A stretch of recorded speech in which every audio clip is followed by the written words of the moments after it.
O Senhor esteja convosco. Proclamação do Evangelho de Jesus Cristo, segundo São João.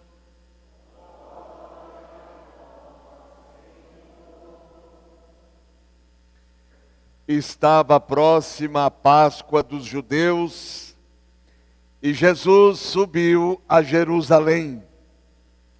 No templo, encontrou os vendedores de bois, ovelhas e pombas, e os cambistas que estavam aí sentados. Fez então um chicote de cordas e expulsou todos do templo, junto com as ovelhas e os bois. Espalhou as moedas e derrubou as mesas dos cambistas. E disse aos que vendiam pombas: tirai isto daqui. Não façais da casa de meu pai uma casa de comércio. Seus discípulos lembraram-se mais tarde que a Escritura diz: o zelo por tua casa me consumirá. Então os judeus perguntaram a Jesus: que sinal nos mostras para agir assim? Ele respondeu: destruí este templo, e em 3 dias o levantarei. Os judeus disseram: 46 anos foram precisos para a construção deste santuário, e tu o levantarás em 3 dias? Mas Jesus estava falando do templo do seu corpo. Quando Jesus ressuscitou, os discípulos lembraram-se do que ele tinha dito e acreditaram na Escritura e na palavra dele. Palavra da salvação. Queremos iniciar essa nossa homilia manifestando a nossa comunhão espiritual, a nossa solidariedade às vítimas do que aconteceu lá no Paraná, o tornado que aconteceu naquela cidade lá do Paraná. Perdas humanas e perdas materiais. São as mudanças climáticas. Esse jardim maravilhoso que Deus criou para nós, que é a criação, a natureza, está sendo destruído pela ganância e egoísmo humanos. O resultado está aí. Uma hora é frio, outra hora é calor, chuvas torrenciais que destroem tudo, tornados, coisas que a gente não via aqui no Brasil. São os efeitos das mudanças climáticas, da destruição da casa comum, da natureza. É mais uma situação que nos convida a tirar lições de vida, de sermos realmente cristãos comprometidos com a casa comum, uma conversão ecológica, como está nos propondo a igreja. Amanhã começa lá em Belém, no Pará, a COP 30. COP quer dizer Conferência das Partes, sendo as partes os governos signatários da Convenção Quadro das Nações Unidas, que vai tratar justamente sobre alterações climáticas. O Papa Leão XIV enviou uma mensagem, e eu quero partilhar com vocês um dos trechos da mensagem enviada por ele, que aliás também ele enviou representante da Santa Sé, do Vaticano, para acompanhar a COP 30, como também membros da Igreja do Brasil estarão presentes acompanhando a COP 30. Então diz o Papa Leão XIV, que todos os participantes desta COP30, bem como aqueles que acompanham ativamente os seus trabalhos, se inspirem a abraçar com coragem esta conversão ecológica em pensamento e ação, tendo em mente a face humana da crise climática. Então acompanhemos, né? A gente acessa tanto as redes sociais para fake news, para ver tanta coisa que às vezes não edifica. Então vamos agora acompanhar as reflexões, o que vai estar sendo tratado nesta COP30, porque isso interessa a todos nós, homens e mulheres de boa vontade. E hoje, na nossa liturgia, nós celebramos a dedicação da igreja, da Basílica do Latrão, a catedral da igreja de Roma. Por que nós celebramos essa festa? Porque ela é a mãe das igrejas do mundo inteiro, onde o Papa é o bispo. O Papa, como bispo da Diocese de Roma, ele é o pastor universal de toda a igreja, é o nosso Papa. Bispo de Roma e nosso Papa. Então, esta igreja é a sua catedral, quer dizer, catedral vem de cadeira, de cátedra, onde se ensina. Como nós temos aqui a igreja paroquial, a mãe de todas as igrejas da nossa paróquia, como temos a nossa catedral, Imaculada Conceição, a mãe de todas as igrejas de Guarulhos, e onde o bispo também ensina a sua igreja, a sua diocese. A igreja é dedicada, quer dizer, é consagrada. A nossa foi dedicada, consagrada, no dia 7 de outubro de 2010. Todas as cruzes foram ungidas, como o altar ungido também com óleo do crisma.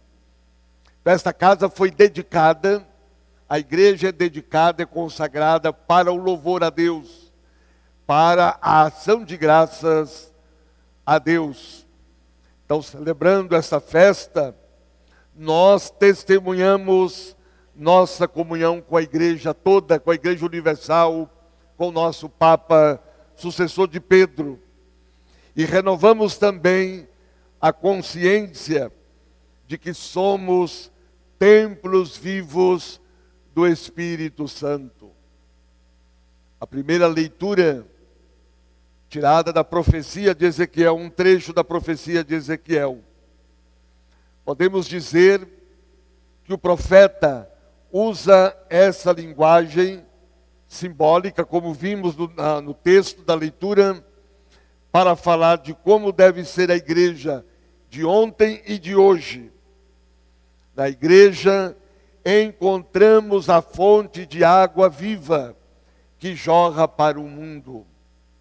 Cada membro da igreja deve ser como o braço de um rio, gerar vida e esperança, como vimos aqui no texto, e haverá vida onde chegar o rio. Todos nós somos membros da igreja pelo batismo. E a missão que Jesus confiou à igreja, ele não a confiou a um grupo seleto, a uma elite. Ele confiou a todos nós, seus discípulos e discípulas. Então todos nós temos essa missão, esse mandato missionário dado por Jesus.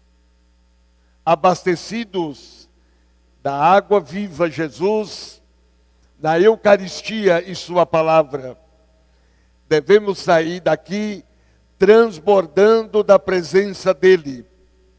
E por onde passarmos, revelar para nossos irmãos e irmãs essa presença divina, gerando como os rios da profecia de Ezequiel, gerando vida e esperança.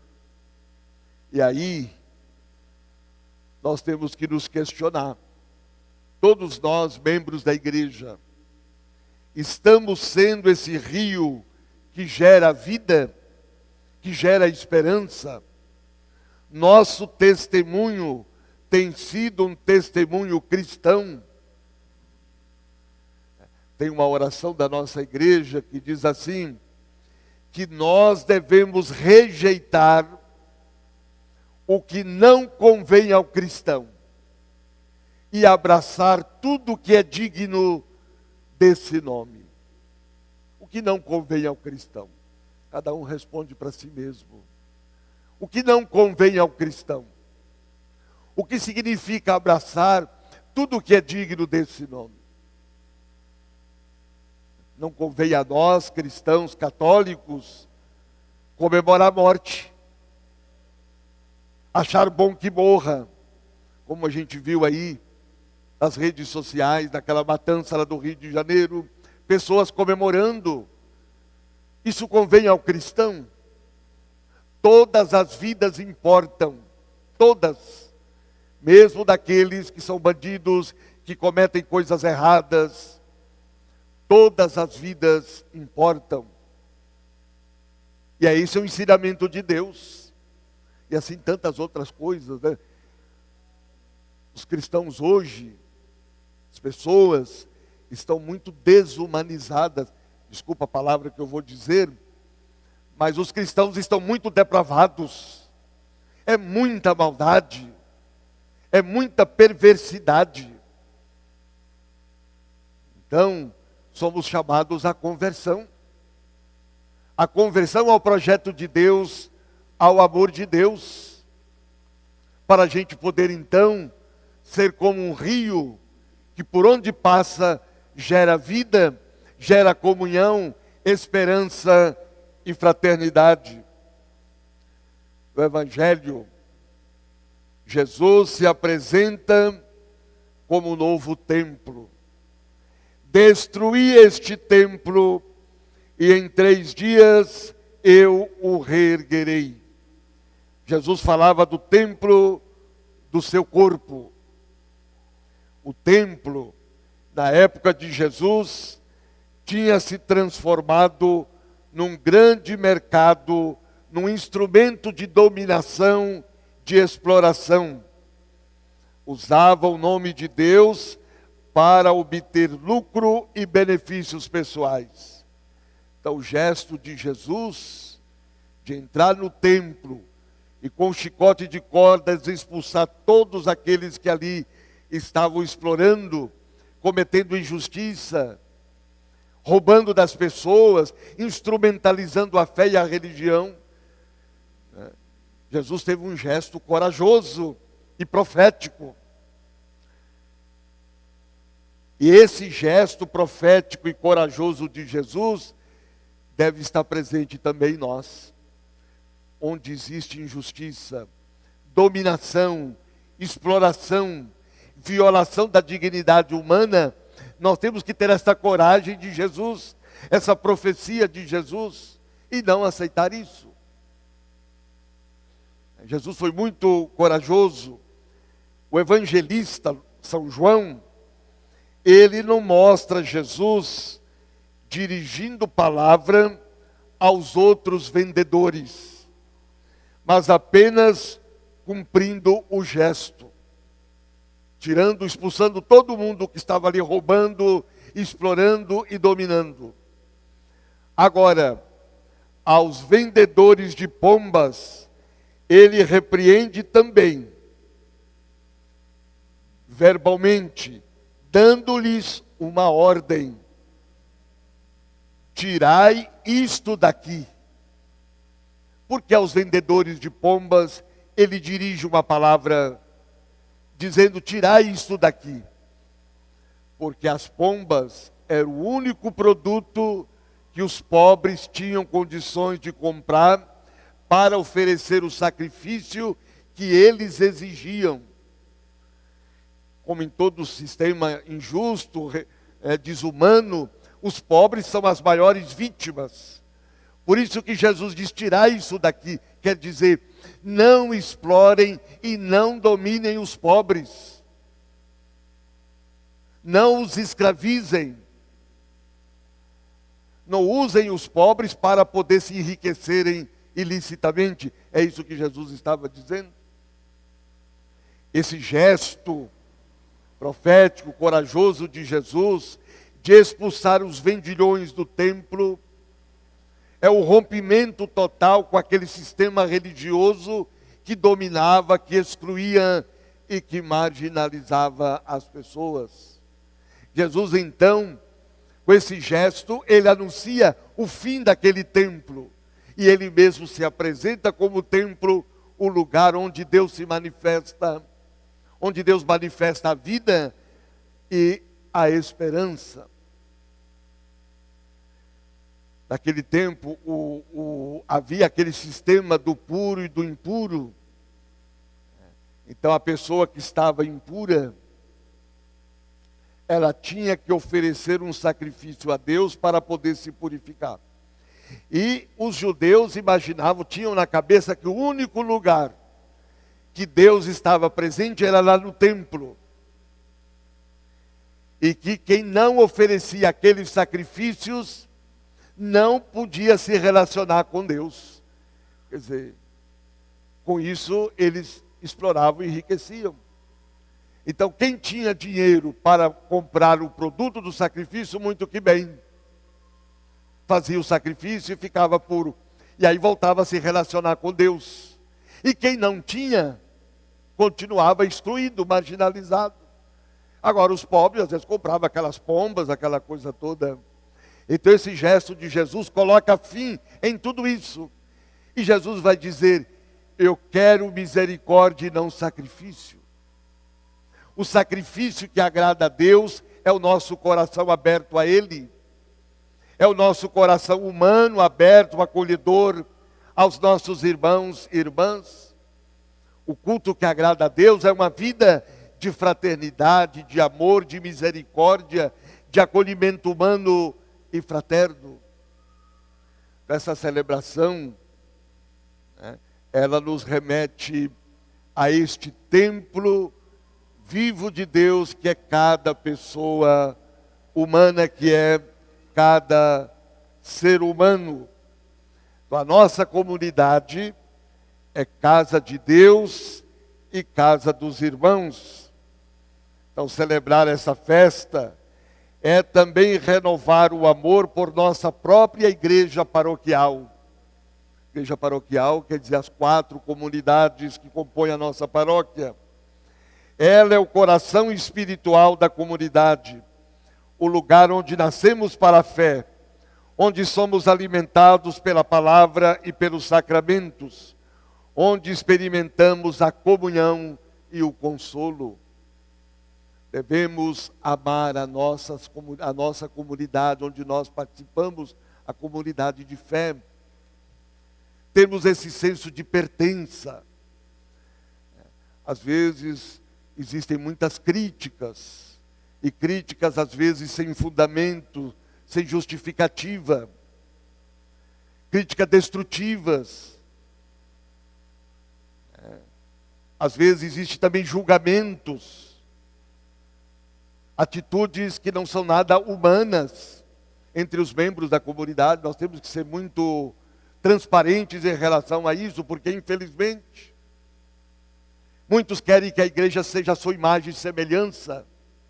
E quando a igreja não é a sua imagem e semelhança, ele se afasta, ele vai embora. Então, e aí sai criticando, falando mal dos membros da igreja, da comunidade, fala mal do padre, fala mal dos outros agentes de pastoral, fala mal daqueles que frequentam, enfim. Não tem esse senso de pertença. Quando eu falo mal da igreja, quando eu falo mal de alguém da igreja, eu estou falando mal de mim também. Porque eu sou igreja. Eu sou membro da igreja. E às vezes as críticas manifestam também ingratidão. E às vezes também falta de respeito. Falta de respeito ao padre. Falta de respeito aos outros membros da comunidade também. Então hoje é um dia propício para pensarmos nisso também. E é importante lembrar a beleza do templo material. deve refletir a beleza do templo espiritual, que é o nosso coração e a nossa convivência humana, fraterna e respeitosa. O que faz uma igreja ser verdadeiramente casa de Deus não são as pedras, mas o amor que ali se vive, a acolhida, o perdão, a partilha, o respeito, a gratidão e a oração. Os homens e mulheres do nosso tempo devem ver no rosto dos cristãos o rosto bondoso e terno de Deus. Os homens e mulheres do nosso tempo têm que dizer: eu vi Deus em você. Olha a nossa responsabilidade. Principalmente aqueles que não acreditam. Aqueles que sofrem. Aqueles que são vítimas de injustiça, de violência. Aqueles que estão afastados da fé. Precisam dizer: eu vi Deus em você. As pessoas precisam ver estampado no rosto de cada um, de cada uma de nós, o amor de Deus, o reflexo do amor de Deus. Gandhi, que era um lutador da paz, sempre pela não violência, tudo para ele tinha que trilhar esse caminho da não violência para resolver tudo. Ele não era cristão, ele era hinduísta. E ele dizia uma coisa muito séria: eu gosto do Jesus de vocês, mas eu não gosto de vocês, porque vocês são tão diferentes do Jesus que vocês pregam, do Jesus que vocês anunciam. Olha, e de fato, se nós pegarmos os evangelhos, como que Jesus tratava as pessoas, como que Jesus acolhia os marginalizados, os excluídos, os pecadores, os marginais, como que Jesus acolhia. E nós? É só a gente fazer isso. Nós muitas vezes estamos na contramão daquilo que Jesus diz. Muitas vezes estamos na contramão da proposta de Jesus, do seu evangelho. Então os homens e mulheres do nosso tempo devem experimentar nos gestos de partilha e de solidariedade, de serviço e de perdão dos cristãos, a vida nova de Deus. Devem encontrar na preocupação dos cristãos com a justiça e com a paz o anúncio desse mundo novo que Deus quer oferecer a todos os homens e mulheres. Então, celebrando essa festa de hoje, tenhamos essa consciência da nossa comunhão eclesial, tomar consciência que nós somos membros vivos, ativos dessa igreja, devemos ser isso, e tomar consciência que todos nós somos templos do Espírito Santo, templos da Trindade. Aí está a nossa dignidade, o motivo, a razão pela qual cada ser humano deve ser respeitado e deve ser amado. Aí está a compreensão que todas as vidas importam. Somos templos de Deus Pai, Filho e Espírito Santo.